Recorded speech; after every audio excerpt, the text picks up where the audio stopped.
We close with a Christmas story by the most talented farmer writer in the nation. At least I think so. Clarence Hill of Minburn, Iowa. We started Volume 1 of the Iowa Notebook 6 years ago with his story, which was titled Our Best Christmas. It's about delivering a pony to a little boy on Christmas Eve. Clarence titled this story, Upon a Midnight Clear. I title it, Freddi's Tree. I was 13 the year that Dad cut the Freddi tree, the tree that left a hole in our grove. Dad was a nut about trees, especially evergreens.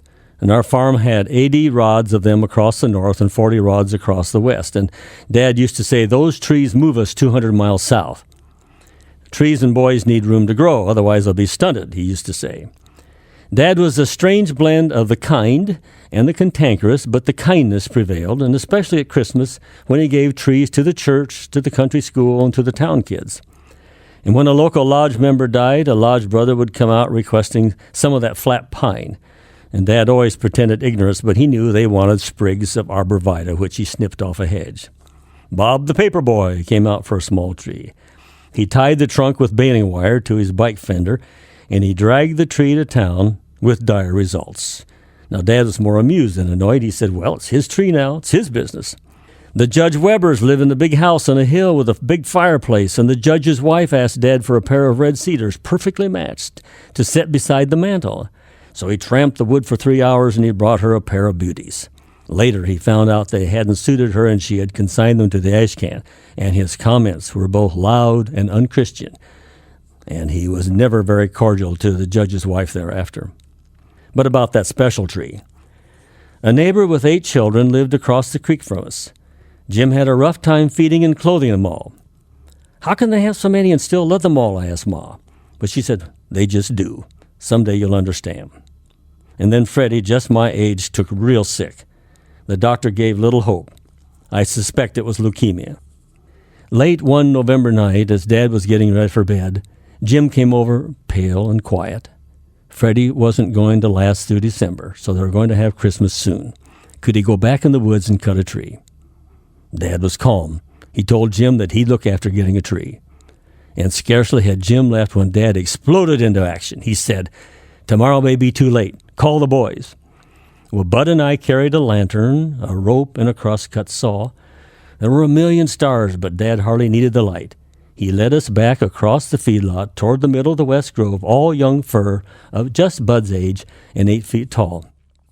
I snorted as he singled out a choice evergreen that had a silver undercast and was loaded with cones. Not that one, Dad. Take one off the end where the snow drifts and the new road may go through. Never mind, he said. Just saw. And it struck me that Dad wasn't saying much and was blowing his nose quite a bit. We were back at the house at midnight. Man, boys, and Douglas fir.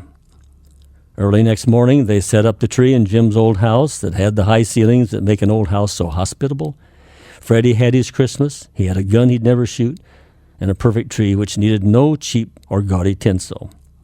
And maybe our big doings hastened Freddi's death, said Dad, but it didn't matter much. By midnight, Freddi had gone to join the angels, Ma said, and I suspect she was right. Dad used to say about Ma, she may not always be right, but she is never in doubt. Next week, Jim came over to say thanks, but didn't get the saying done out loud. And I can see them yet, Dad and Jim, 2 strong men just shaking hands, real tight. Neither said a word. Years passed and the grove grew tall with a gaping notch in the middle, and then Dad himself was cut down and left a vacant spot against the sky. And often he sat at dusk on the back step and he gazed southwest at his beloved trees. I had been sorry over the years that he had never replaced Freddi's tree. Too bad we never filled in that notch, I said. You're wrong, son, and don't you ever replace it. It's sort of like a gun's rear sight. When I've been disappointed or discouraged or think I have troubles, I sight through that notch and I pick the important things from the unimportant. And pointing with his cane, he muttered, see, have a look right now. And above and to the left was the evening star, but squarely in the notch was such a strange cloud formation, the shadow of a cross. That's a beautiful story by Clarence Hill, a farmer from Minburn, Iowa. Working on radio for a lifetime was always with or against the clock. And the clock says we're out of time.